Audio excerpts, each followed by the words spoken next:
ప్రజల జీవితాలతో చెలగాటమాడిన జలగా సైకో జగన్ అని తెదేపా అధినేత చంద్రబాబు విమర్శించారు.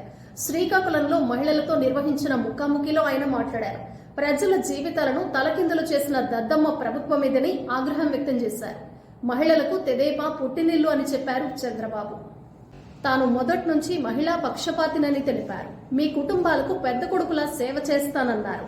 5 ఏళ్ల వైకాపా పాలనలో ప్రజలు చాలా ఇబ్బందులు పడ్డారని విమర్శించారు. పులివెందల్లో తన నామినేషన్ను అడ్డుకోవాలని వైకాపా చూస్తోందని వివేక హత్య కేసులో అప్రూవర్ జై భీమ్ భారత్ పార్టీ అభ్యర్థి దస్తగిరి ఆరోపించారు.